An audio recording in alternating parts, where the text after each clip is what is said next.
नमस्ते पंडित जी। राधे राधे। राधे राधे। नमस्ते, कैसे हैं आप? मैं ठीक हूँ। क्या नाम है आपका? कशिश। कशिश। हाँ जी। तो कहाँ से हैं आप? मैं मुंबई से। मुंबई। तो आपका विवाह कहाँ हुआ? मेरा विवाह पंजाबी फैमिली में ही हुआ है। तो आप भी मुस्लिम हैं? हाँ जी, मैं भी मुस्लिम ही हूँ। हम बहन है, सगी बहन है। तो आप मुस्लिम होके हिंदू परिवार से आपने विवाह किया? हाँ जी। अच्छा।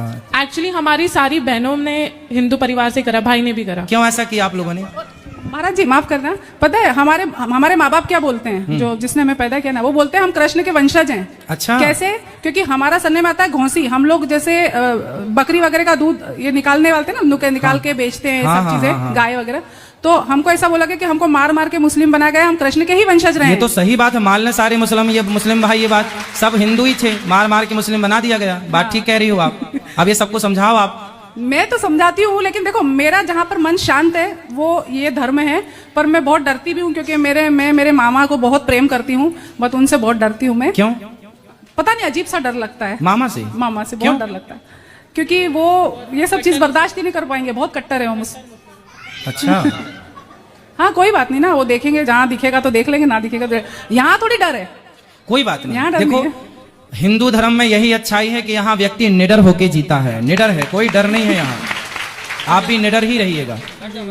हाँ, बात कराइए बहन हाँ, से। हाँ ये बात। तो आप सारी बहनों ने, जबकि आप मुस्लिम हैं, तो आपने हिंदू लोगों से विवाह क्यों किया? जहाँ प्यार वहाँ कर लिया। अब क्या हिंदू मुस्लिम देखना, जब भगवान नहीं लड़ रहे तो हम इंसान क्यों लड़ रहे हैं?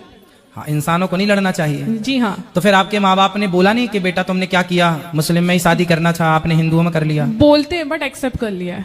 अच्छा। हाँ जी, वो भी एक्चुअली वही मामा से डरते हैं और कुछ नहीं। अच्छा, तो आपके मामा से उनको डर था? हाँ आप लोगों को भी डर है मामा से? हाँ, मामा जी से। वो बहुत कट्टर है। अच्छा जी। तो वो समझाते हैं आप लोगों को? बात नहीं करते आपके मामा? करते तो है बट। तो अब ये बताइए कि कैसा लग रहा है आपको हिंदू होने में और कैसा लग रहा था मुस्लिम होने में? दोनों में क्या अंतर है? एक एक दो अंतर आप भी बताइए। मैं तो पंडित जी, मैं हर धर्म को मानती हूँ, ऐसा कुछ नहीं। नहीं, धर्म तो सब अच्छे हैं, सब में अच्छी बातें हैं, लेकिन उन अच्छी बातों को कितने लोग फॉलो करते हैं ये मायने रखता है। हाँ जी। तो हिंदू धर्म में कितने लोग फॉलो कर रहे हैं और मुस्लिम धर्म में कितने लोग फॉलो कर रहे हैं, ये बताइए। अपने अपने लेवल के हिसाब से। अच्छा। मैं तो दोनों करती हूँ, नमाज भी पढ़ती हूँ, पूजा भी करती हूँ। अच्छा, नमाज भी पढ़ लेते हैं आप? हाँ जी। तो हिंदू धर्म जो है वो नमाज जो करते हैं, नमाज में क्या लिखा है, क्या प्रेरणा देती है नमाज आपको? मतलब कुरान पढ़े आप? हाँ जी। कुरान क्या प्रेरणा देती है आपको, क्या प्रेरित, क्या मैसेज देती है? पंडित जी, जो कुरान में मैसेज दिया है ना, बट लोग उसे फॉलो नहीं कर रहे, वो लोग कुछ और ही रूल बना रहे हैं। अच्छा, मतलब मनमाना चल रहा है। हाँ, मनमाना चल रहा तो कुरान के हिसाब से लोग नहीं चल रहे हैं? नहीं। अच्छा। हाँ जी। कुरान में क्या ये लिखा है कि गाय को काट के खाना? बिल्कुल भी नहीं। हमारे इसमें तो ये भी नहीं लिखा कि बकरी को काटो। अच्छा।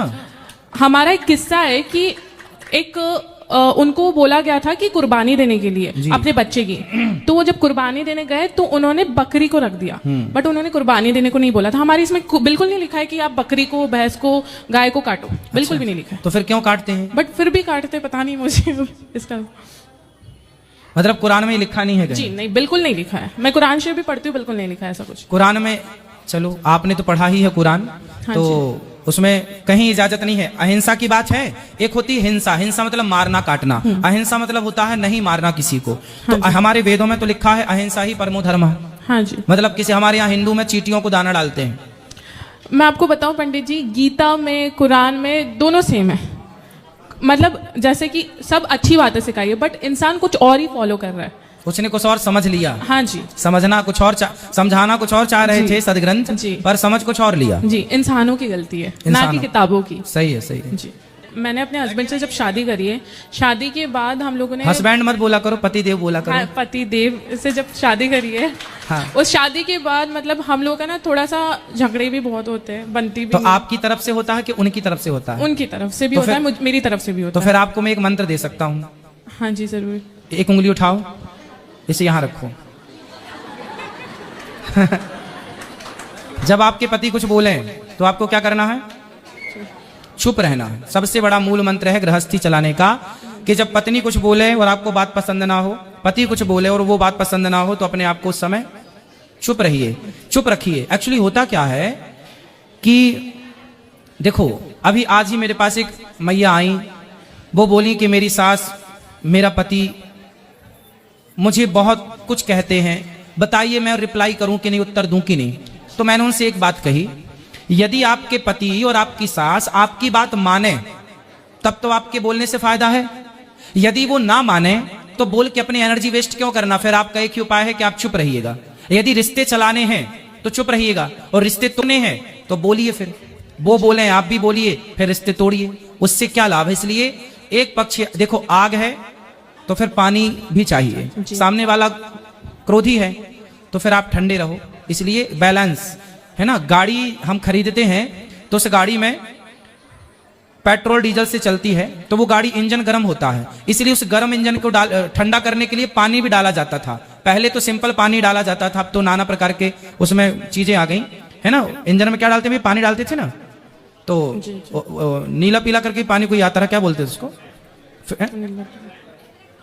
हाँ हाँ जो भी, मतलब ठंडा करने के लिए डालते हैं उसमें। वो इंजन गर्म करता है चलते चलते, तो पानी क्या करता है, उसको ठंडक प्रदान करता है। तो आप ना अपने पति को इंजन रहने दो और आप वो पानी बन जाओ जो इंजन को हमेशा ठंडा करता रहता है। वो पानी बन के आप अपनी जिंदगी गुजारो, आनंद है। पंडित जी एक और उस पानी के बिना भी गाड़ी नहीं चलेगी, ये भी याद रखो। तो वो आप पानी हो। पंडित जी एक और चीज है, हम लोगों ने बिजनेस ओपन करा था कैटरिंग का, जो हमारा खाना शूटिंग लाइन में जाता था, और मेरे पति भी बहुत स्ट्रगल करते हैं फिल्म इंडस्ट्री में। बट हम लोग क्या करते हैं? वो प्रोडक्शन मैनेजर है। तो ठीक चल रहा है काम? पंडित जी धक्का मार मार के चल रहा है। अब पिक्चरें तो फ्लॉप हो रही हैं क्योंकि सब उल्टी सीधी पिक्चर बना रहे हैं ना, तो सब इसीलिए सब बिजनेस खत्म है पिक्चरों का। अब दाने दाने में केसर कदम गुटखा बेचेंगे तो पिक्चर थोड़ी चलेगी। और ये उल्टा सीधा प्रचार करते हैं, शराब को प्रमोट कर रहे हैं, अंडे को प्रमोट कर रहे हैं, है ना, चरित्रहीनता को प्रमोट कर रहे हैं। तो इनकी पिक्चरें थोड़ी, अब हिंदू जाग गया, समझ गया कि कब तक तुम्हारी इन पिक्चर बनाने वालों के चक्कर में सारी बहन बेटियां फटे कपड़े पहन के घूमने लग गई। सत्यानाश कर दिया सनातन संस्कृति का। सीरियल बनाते हैं तो एक सीरियल के बारे में आपने देखा भी होगा, हमने तो सुना है, एक सीरियल है टीवियों पे आता है, उसमें सास ने अपने पति को तलाक देके फिर दूसरी शादी कर ली, बहू ने भी तलाक देके दूसरी शादी कर ली, फिर दूसरे को छोड़ा तो तीसरी भी कर ली, सास भी शादी करती जा रही है, 3 बहू भी करती जाती है। अब ये सीरियल जो देखेगा वो कितने साल रहेगी अपने पति के साथ, सोचने की बात है। ये सीरियल जो देखेगा उसे तो यही संस्कार घुस गए ना कि भाई जब एक काम ठीक नहीं करता, एक गुस्सा हो जाता, अब वो क्या एक्सेप्ट नहीं करेगी चीजों को, मैं क्यों सहूं। उसे ये लगता है ऑप्शन में दूसरा तो आ सकता है ना, ऑप्शन में तीसरा भी आएगा, क्या बिगड़ रहा है। वो ये भूल गई कि भारतीय संस्कृति एक पति और एक पत्नी वाली है। क्योंकि सीरियल में वो देख रही है कि सास भी वहां बदल रही है, बहू भी बदल रही है, तो वो सीखेगी क्या। इसलिए पिक्चर बनाने वालों ने सब उल्टा सीधा कर दिया। पंडित जी वो ही फिल्म इंडस्ट्री छोड़ना है तो मैंने बिजनेस ओपन करा था कैटरिंग का, बट वो बहुत लॉस में गया और बंद हो गया। चलिए प्रयास करते रहिए, भगवान कुछ ना कुछ सही रास्ता दिखाएंगे और आप सफल होंगे। जी जरूर। और पंडित जी मुझे भी थोड़ा सा कुछ चीज चाहिए आपके पास से, मैं एक्चुअली प्रेग्नेंट है तो उसके लिए। भगवान आपको सुखी रखें और आप एक सुंदर संस्कारी संतान को जन्म दें ताकि वो राष्ट्र का नाम रोशन करे, परिवार को आगे बढ़ाए आपके। धन्यवाद जी। खुश रहिए। राधे राधे। राधे राधे।